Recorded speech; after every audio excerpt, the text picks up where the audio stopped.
بسم الله الرحمن الرحيم لا حول ولا قوة إلا بالله العلي العظيم الحمد لله رب العالمين وصلى الله على سيدنا محمد وآله الطيبين الطاهرين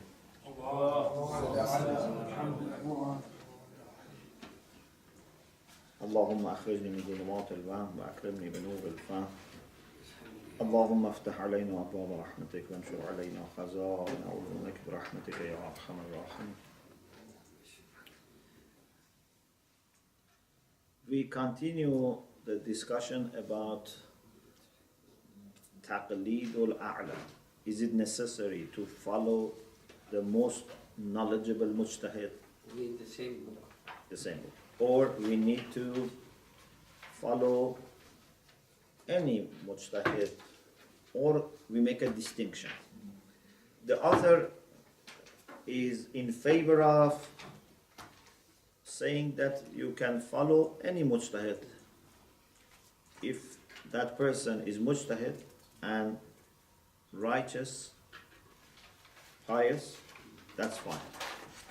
So the last point that we were discussing was that if there was such an important requirement that we must follow a'lam, otherwise our taqlid would not be accepted, then our a'mal, our deeds would not be valid,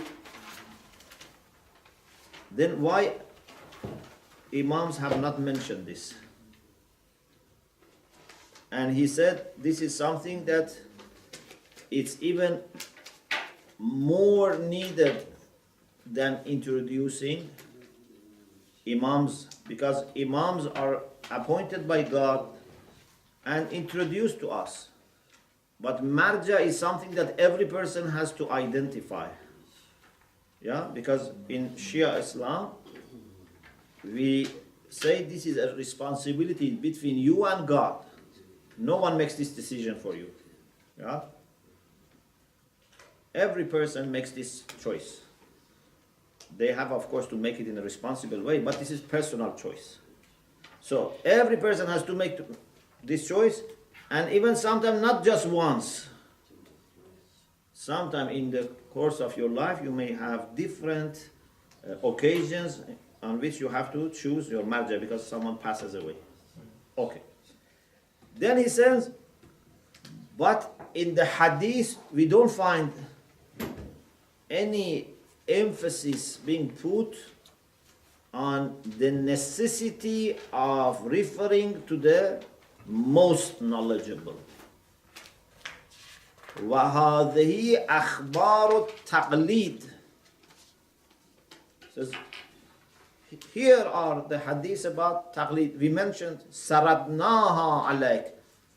We counted them, we mentioned them one after the other for you. La'amruka. La'amruka. What does it mean, la'amruka? By your own life. Yeah. So he asked you to refer to yourself, and and he's somehow using qasam. He says la'amruka. He says by your own life. تصفحها فهل تجد فيها شائبة من ذكر الأعلمية. He says, please go and check them again. Do you see anything that might suggest, even something which is not obvious but may suggest any kind of indication and any hint to Alamiyah that can create? Shaiba means a kind of, creating a kind of doubt. Means something that can give a hint. Min dhikr al-a'lamiyah. And a'lamiyah is something that from the first moment of your bulugh, you have to find out. It says, kalla. Nay, you don't find anything. بل لا تجد فيها, you don't find in the hadith إلا الأمر بالرجوع, the only thing that you find is what? You must refer إلى كل عالم فقيه راو لأحاديثهم متبع لطريقتهم. The only thing that you find is that you have to refer to ulama, to jurists, those who narrate the hadith of Ahlul Bayt and follow the path. You remember what we had about, and he mentions again some of them, about Aban ibn Taqlid, about Zakaria ibn Adam, about Yunus ibn Abdul Rahman, all these things that we mentioned, and he makes also quick reference to them. فَتَرَى الْإِمَامِ عَلَيْهِ السَّلَامِ. You see Imam alayhi salam يرشد في أخذ الأحكام إلى جماعة من أعلام أصحابه. You see, for example, Imam Sadiq alayhi salam, Imam Baqir alayhi salam, Imam Raza alayhi salam, they refer people to some of their companions who lived at the same time, without saying only refer to the alam, and when you don't have access to alam, go to the second. They refer them to these individuals and they give choice to people. It's not that they say alam. Someone asks about this person, said it's okay. Someone says, what about this person? It's okay. Or sometimes they themselves mention different individuals. So, Imam yurshidu. Yurshidu means guides. Yeah? Shows. إلى جماعة من أعلام أصحابه.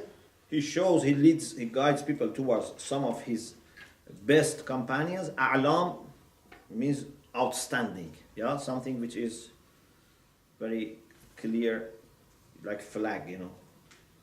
في أوقات متقاربة, in near, period of times. مع بعد التساوي بينهم في الفضل قطعا. Although it is very unlikely to say that they were equal in knowledge. وَمَا تَمَكُنِهِمْ, another issue, they were able to refer to imams themselves. تَمَكُنِهِمْ, yeah, means people, the Shia, the Ashab of Imam, were not told that first you come and ask us.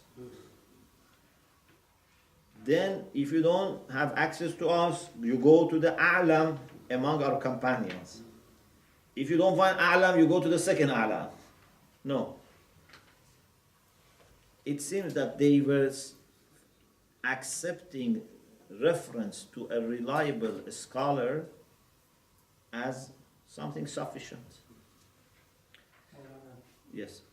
In the time of Amir al-Mu'minin alayhi salam, Yes.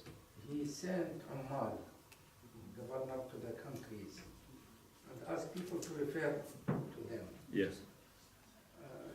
And they were not a'lam from the companion who stayed with Amir al-Mu'minin alayhi salam. That's evidence as well as written here. Yeah, but that is different. That is the issue of governance. But, For governance, inshallah, I will have some hadiths I will mention for you. Inshallah, we have 10 hadiths which are said for Alamiyah. But you have to remember, for governance, for example, if Imam Ali wants to appoint someone as governor of Kufa, he doesn't need to be A'la. Yeah? Because maybe there is someone who is Alam, but for some other reasons, he is not the most qualified person for this position. Maybe, for example, his knowledge of fiqh is more than others, but he's not familiar with that, city. He doesn't know how people think and behave in that city, how tribes are functioning in that city, for example, what are the challenges. So it's not just a matter of a'lamiyya in fiqh. Yeah? He has to be Imam Jama'ah, Imam Jum'ah, and the people follow. Yeah. Imam Jama'ah doesn't need to be A'lam.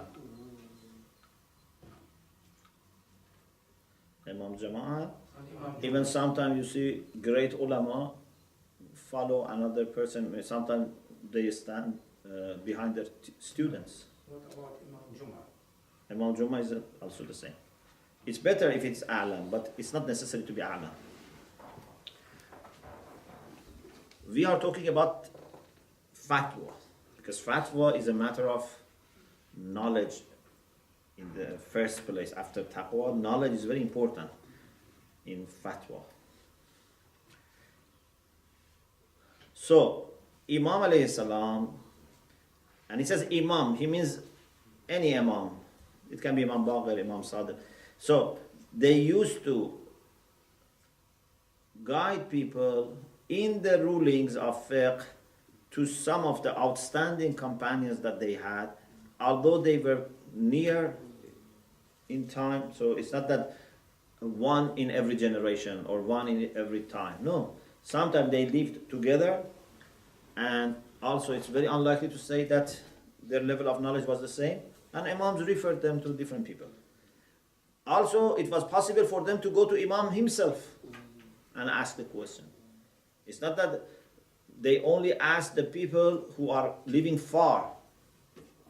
Even if someone was in Medina, was able to go and ask Aban ibn Taqlid, for example, if he was in Medina.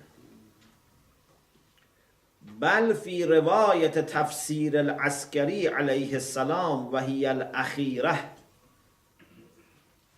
He says, indeed, in the very last hadith that we mentioned from tafsir, which is attributed to Imam Askari salam, أما من كان من الفقهاء صائنا لنفسه حافظا لدينه مخالفا لهواه مطيعا لأمر مولاه فللعوام أن يقلدوه. Yeah, he says, why it says للعوام أن يقلدوه? There's a discussion here. Why it doesn't say على العوام أن يقلدوا? It says للعوام أن يقلدوا. You understand the difference? If I say عليك something, means you must do it.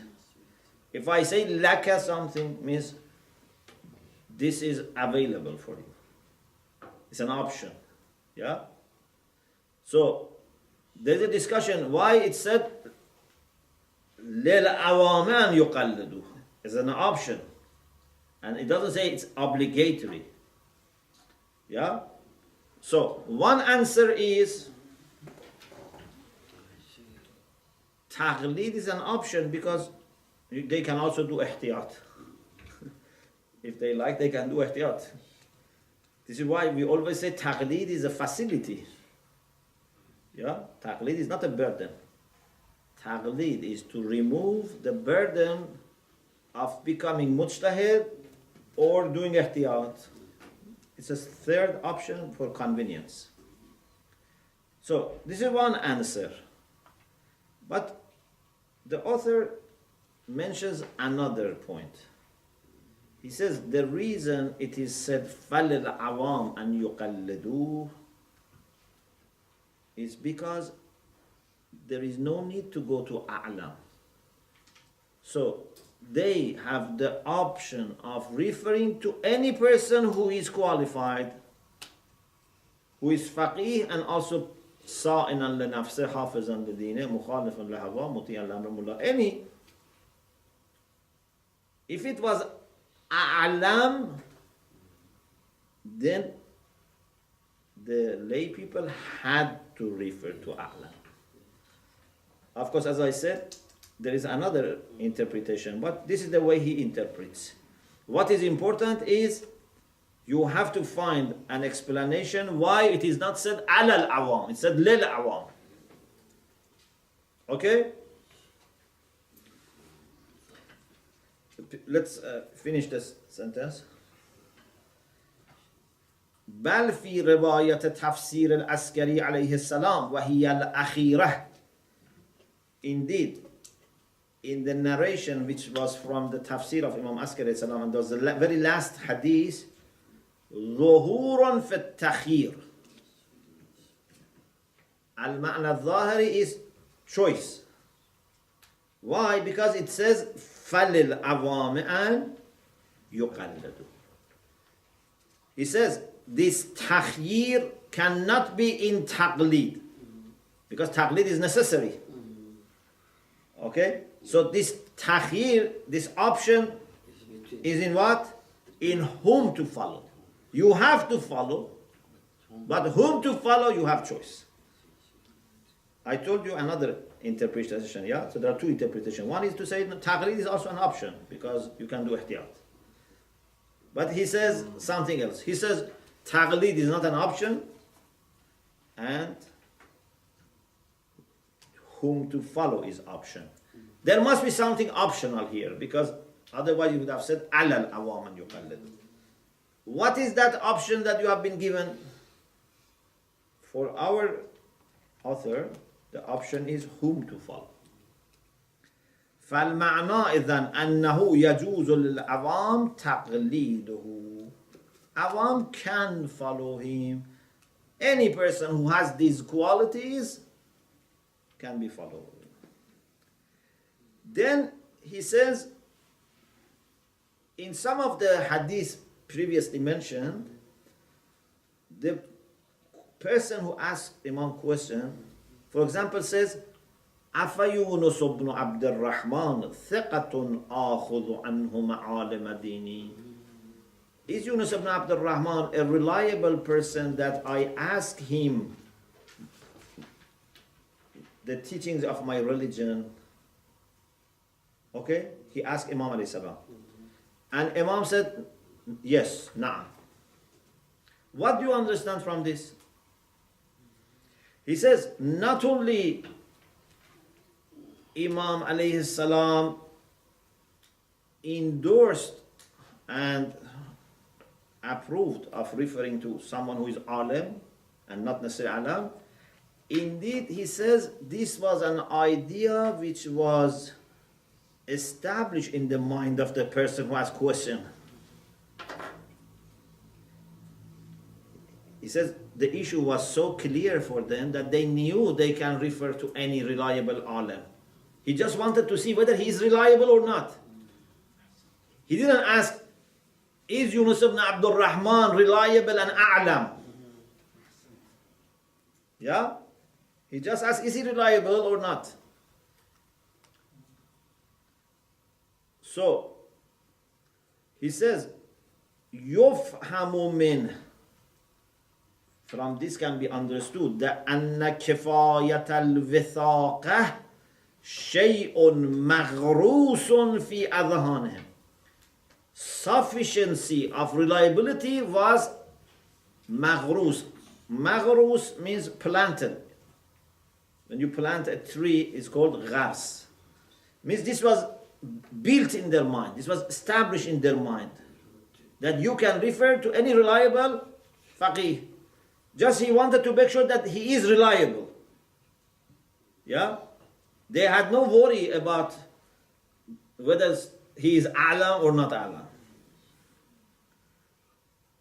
أَنَّ كِفَايَةَ الْوِثَاقَةِ. Sufficiency of reliability was something which was built in their mind, established in their mind, and مَفْرُوغٌ عَنْ. It was not questioned. Yeah? Maghrus means it was planted. It was rooted, built.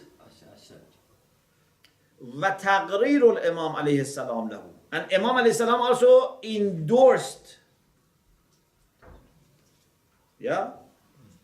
This is the best hujjah, أعظم حجة تقرير الإمام له أعظم حجة على الكفاية. Is the best proof that sufficiency of وثاقة is enough. من دون احتياج إلى الأعلمية. There is no need for أعلمية. وحاصل الأمر. Conclusion for this part. أن الناظر في تلك الأخبار anyone who looks at these hadith about Taqlid, about referring to ulama, to narrators of hadith who were knowledgeable and pious. Anyone who looks at them and examines, النظر في شيء means examine, yeah? It's not necessarily looking by physical eyes. Nazar fi means examine. Whoever examines these hadiths بإمعان, carefully. If you carefully examine these hadiths, يجدها واضحة الدلالة, finds that these hadiths are clear in their indication that أن المناط, what is needed, what the criteria, what taqlid is built on is fiqaha and withaq. To be faqih and to be thiqah. But you don't need to be afqahul fuqaha. Okay? So if you examine these hadiths carefully, you would find it clear that the criteria is fiqaha wal wara', to be mujtahid, ijtihad, and taqwa. Dun al afqahiyya, not to be most knowledgeable. Because all of those hadiths are fi maqam al bayan. They have come in the context that Imam was trying to explain what they should do. You remember in Usul al-Fiqh we said sometimes a hadith is not explaining all the details. Therefore its itlaq is not hujjah. One of the muqaddamat al-hikmah was that it should be said in maqam bayan. For example, you remember the famous example when a text is not in maqam bayan. Itlaq. He said, for example, Quran says, كُلُوا مِمَّا أَمْسَكْنَا حَلَالًا طَيِّبًا. These are about dogs which are trained for hunting. So, if a dog which is trained goes and hunt a bird, for example, and brings, then this is halal. Details are in fiqh. But does it mean that it is also not in need of washing? It is also tahir? Because it's kulu, you can eat halal and tayyibah. Does it mean that you don't need to wash? We said no. The ayah is not concerned about tahara and najasa. The ayah is about whether this is halal or haram. Okay? So, it's very important to establish what is meant to be expressed in that context. He says, in our case, definitely Imam is trying to explain everything that a person who wants to practice needs to know. You cannot say Imam was just giving them an idea and later he was going to explain in another meeting or future the details.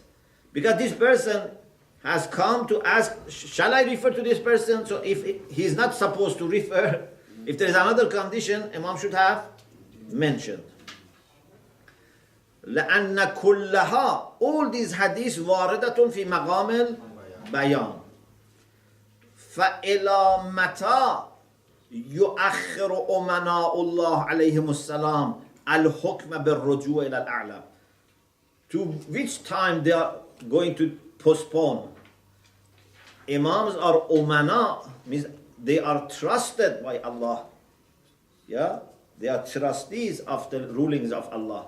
They would not delay explaining conditions that people need to know for their practice. And also, even if you say they have delayed, mata dhakaru, where have they, when they have mentioned the details? مع مسيس الحاجة الشديدة الأكيدة إليه بما لا مزيد. There was a great need to say this so much that we cannot say there is something more than this needed. Then مع ما في, just this paragraph, we leave the rest for another.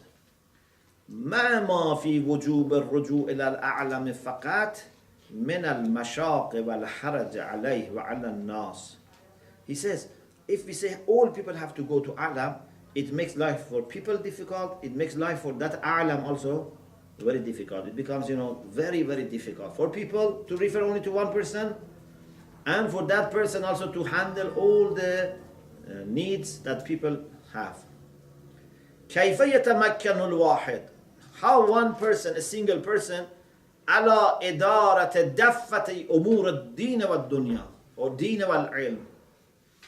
Everything about deen, everything about knowledge, studying, teaching, giving answer to fatwa. People ask for fatwa, istifta, inquiries. Khums, wujuhat, running hawza, all these things. How? He says, one person, if all Shia in the world are going to follow A'lam. وَقَدْ عَرِفَ الْمُجَرَّبُونَ, those who have experience know كيف يشق على العالم الواحد إذا انتهت إليه الرئاسة العامة إدارة شؤون جميع المستفتين. He says, those who are experienced, for example, they have lived next to Maraja, they have been in the circle of Maraja, in the office of Maraja, they know how difficult it is for one person to run all these affairs of people who inquire and give fatwa. بحيث يكون في الحكم أسر وحرج. If we say one person has to do this, it becomes very, very difficult, something that normally cannot be tolerated. Unless the marja is musaddadan bil isma, muayyadan bi inayatan rabbaniyah. If Allah is protecting him and supporting him, and he is receiving his knowledge from Ahlul Bayt, he doesn't need to study a lot, for example. But we cannot expect for every marja that he would be directly taught and supported. So, this is about his position. Then we will talk about the position of those who make distinction, and then the position of people who say A'lamiyya is needed. Okay? So far, he tried to make the case for saying you can refer to any mujtahid who is pious. But we have to see the counter arguments. Alhamdulillah Rabbil Alameen.